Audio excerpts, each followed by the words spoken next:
So guys, happy Monday, welcome back to Robin's Revival. This is episode 53 and it is our Premier League transfer special. If you missed Friday's episode, you'll be very confused by that. But go back and watch it, playoff final. We got promoted to Premier League. It was a good game. So, on the other side of the intro, we're going to go straight in with the players out, just in the interests of time. We'll see who's leaving us, then we'll see who's joining us, and then we'll get ready for the first episode, the first match of the season on Wednesday. Sounds like a plan. Like, subscribe, ring the bell, all that good stuff. Leave comments. Let's get on with it.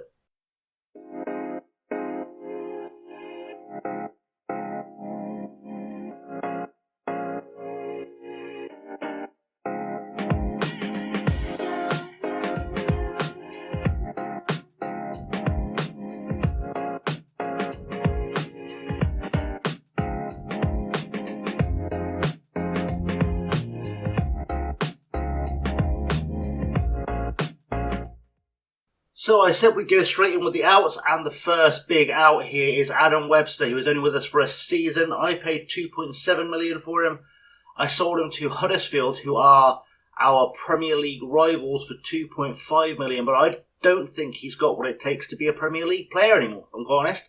He was declining towards the end of last season. He was really good for us in the first sort of two-thirds of last season, and then he really dropped off, really started looking average at best. So I thought I'd cash in on him whilst I still could, and that's what we've done. So he's essentially cost us $200k and got us to the Premier League. Pretty good deal. We also sold a youngster, Simon Doherty, to Sunderland. He has gone for a low fee of $215k, but actually, frankly, he cost me nothing. He'd got out on loan a couple of times to conference sides, and he hadn't really looked like the business. So when Sunderland came on with an offer for him, I couldn't really say no. So he has now joined the alumni squad. Another sale from the youth team was Matt Harris. He was the Welsh right back who I thought might turn into something good. He didn't. He's, again, another player who had some seasons in the National League and didn't look like turning into a player for this level. So I sold him to Luton in League One for $64k. And again, I think that's pretty strong business from us. So there's been a few other bits of business between this and that, and I'm just going to show you the big ones, really. So Derek Wynne-Chalmers was the guy I signed from Manchester City last season on a free.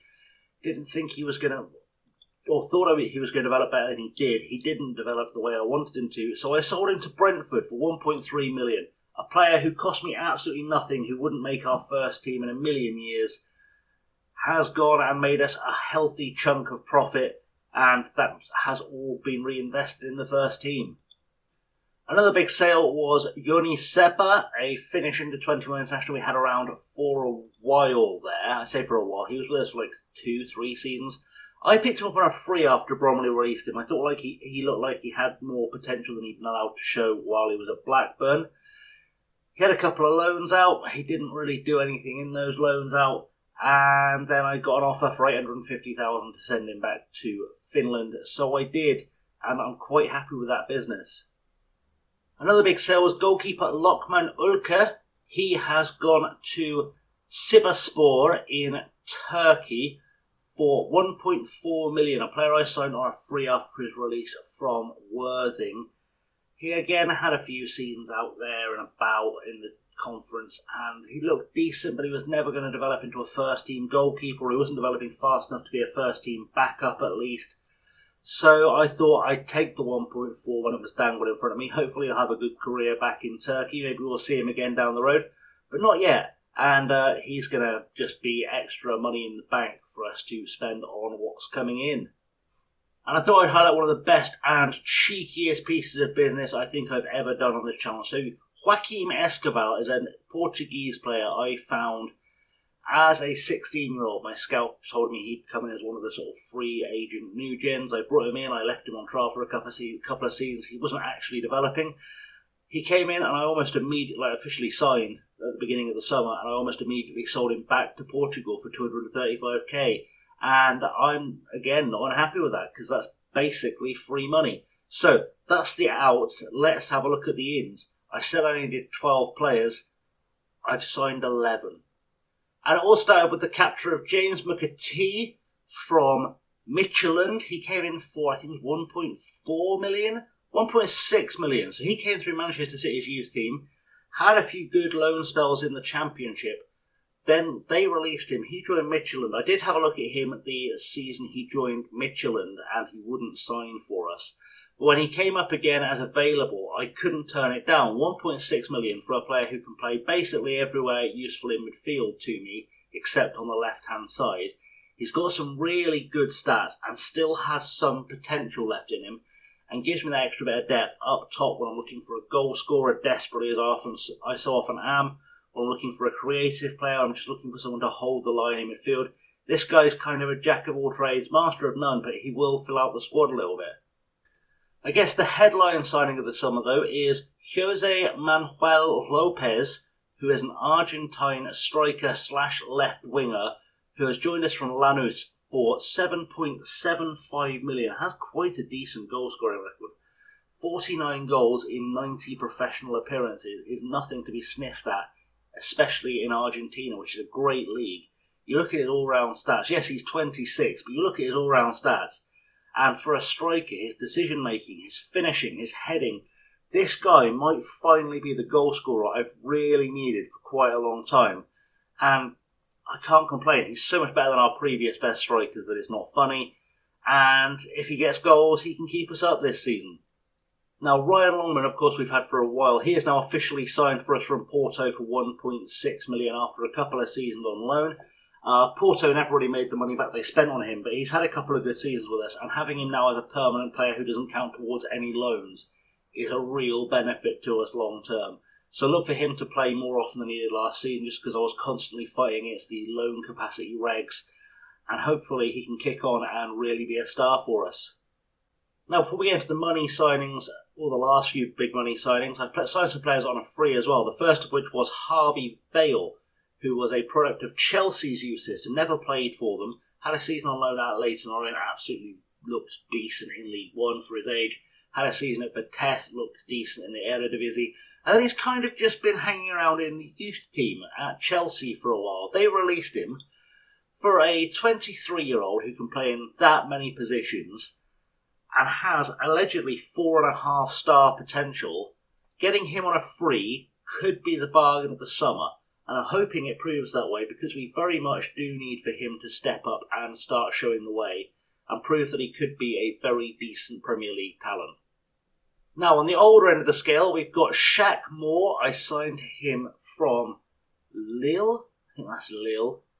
Yeah, Lille in France. Actually, I signed him from Leeds, technically. Forget that, I signed him from Leeds. He's had a decent career where he's come through the IMG Academy in the USA. He's had a few seasons in Spain, including one at Levante in La Liga. I don't know how I forgot that. Joined Leeds for 4.8 million. I had a good season in the Premier League for them before. Then had a loan at Fortuna Dusseldorf, at Karabag in Azerbaijan, for reasons I understand. Then a loan in France in Ligue 1. Before coming back to us in the Premier League. He's cost me nothing. He's got 34 caps for the USA. He is immediately our best right back, arguably. And, again, great piece of business. Can't argue with him on a free. And then partially going towards solving our defensive crisis, because I couldn't find a decent out-and-out centre-half, is Florian Grilic, who has joined us from SC Freiburg on a free. He's had a few seasons in the Premier League already with Aston Villa, and Premier League experience is always good. He's had a lot of years in the Bundesliga with Werder Bremen, with Hoffenheim, and he's also had a little bit of time just playing at home in Austria. 50 caps for the national team as well. He's 32, he's not a long-term signing, but if he does enough to keep us up this season, that will be money well spent. And the last of the old men is another Austrian international, actually 32 years old, Albert Valci. He is essentially a centre-half that can fill in on both flanks, can play with either foot, has enough about him in the air and on the ground to be decent enough for us. He again came on a free, so great piece of business, joining us from Sporting Lisbon, who he also joined on a free, but some good seasons there in the Portuguese Premier League. Played for Red Bull Salzburg for years, back at Innsbruck in the top tier in Austria as well.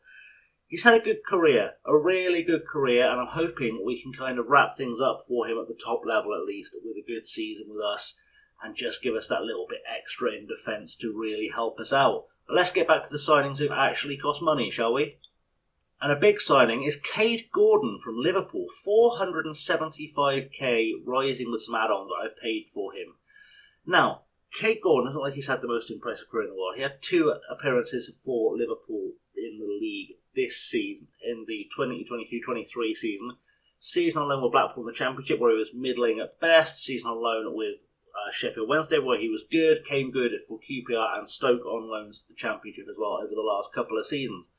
But then I looked at his biography, and I discovered that he's won the Champions League. I'm guessing he's won the Champions League on a technicality, because that will be the first season of the game. I'm guessing he was on the bench for the final or something stupid. But he is technically a Champions League winner. We've technically signed a Champions League winner, former England under-19 international, really quick, really determined to develop, 4.5-star potential ability as well. If we can get some of these things here, some of the technicals to really develop, build his stamina up, maybe this is a guy who's going to be an absolute bargain for us long term. Apparently he's worth £30 million as well, and I've paid £500,000 for him.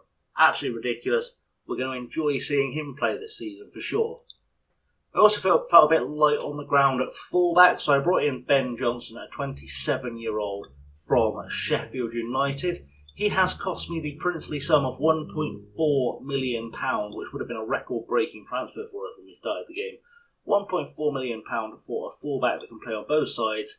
He's not going to be a starter on either side, I would think, but he just gives us that little bit of extra depth. That will really help us out throughout the season.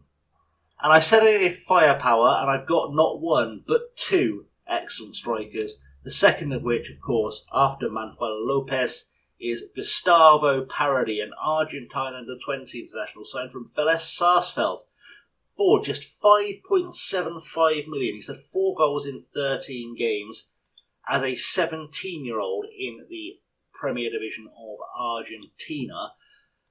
He's not one for this season, I think. I think he's one for the future.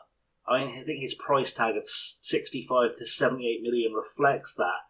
High determination. I think this kid could be one of the top youngsters in the game. And if we can keep him around, I think I have to go with not giving him any kind of minimum. I gave him a minimum fee release clause of 79 million, which frankly would do nicely. But if we can get a good season out of him, say this season, next season, just let him develop really quickly off the bench, we could be staying up and then some over the next couple of seasons. And then our final signing of the summer, big money signing at least of the summer, there are a few youngsters I brought in, as I always do, was Dutch international Jairo Riedewald, or Jairo Riedewald, I don't know. Anyway, he plays for Palace in real life, and then he joined Southampton in game for 13.25 million a couple of seasons ago. Played 10 games for them. They loaned him out to Lorient in the Ligue 2.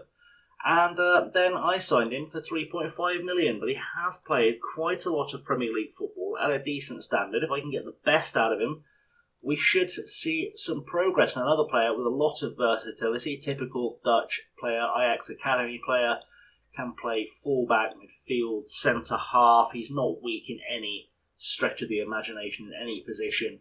Real big signing for us. And that kind of concludes our transfer business. So let's have a look at our squad depth as we go into this season. So you can see we've made some really big progress. Lopez, easily our best striker. DC, Wesley, Parody, all up there. Matika as well.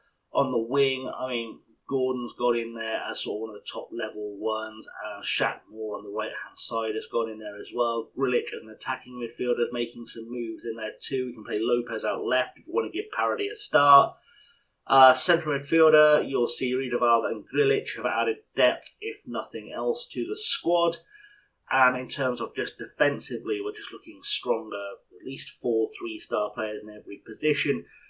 And I guess not so much strength in depth, or more strength in depth than actual improvements in defence, but we're going to see if we can sneak in a big name centre-half or a big star centre-half. Goalkeeper still an issue, but Hegarty still has some potential. Ortiz and Westwood still have some potential. Westwood's only 17 as well, and hopefully Baxter will stay fit for most of the season, so that won't be an issue. However, there are 2 players who are on the verge of leaving us, which is going to be a bigger issue for us, so let's have a quick look at that. And so Nemanja Motika is demanding a transfer because he forget why. There was some reason. Oh, because he didn't feel like he was getting enough respect or some absolute nonsense. Feels like he's been treated unfairly. He threatened to leave at the end of his contract, and frankly, if you're going to threaten to leave at the end of the contract and you're worth £12 million allegedly, I'm going to try and get some money for you. And I'm going to try and get some money off of Olympiacos for him. Levi Colwill has also been trying to force a move out of the club. Same reasons, thinks he's being treated unfairly, not getting enough football, wanting to get himself a free transfer at the end of his contract. Cardiff are interested. If I can get some money for him, I'll get some money for him, and if I can't get some money for him, I won't, but expect to see him leave. He's so far down the pecking order at this point, I don't think I'd even notice him leaving, so we may as well just take the money and use it for reinforcements. So all that just leaves me to tell you that the first game of the season will be Wednesday's episode. We're playing Nottingham Forest at home again on the opening day, which I think was our first game of last season as well. It was. Hopefully we can do better than the 1-0 loss that we sustained last year. Hopefully something a bit more special. You can see all green in pre-season except for that one game against Marseille. So there's that. But, you know, will bridge come to it, that kind of thing. For now, Forest on Wednesday, and that gives me time to wrap this whole shindiggery-doo up. So, thanks for watching, guys. As always, like, subscribe, leave comments. Tell me what you think we'll finish in the Premier League this season. For context, the season preview says we should be finishing 18th, but I think we could do a bit better than that. But I'd love to know what you think in the comments. Anyway, guys, in the meantime, I've been Chasing Laney. Thank you very much for watching, and I'll see you all very soon. Have a good one.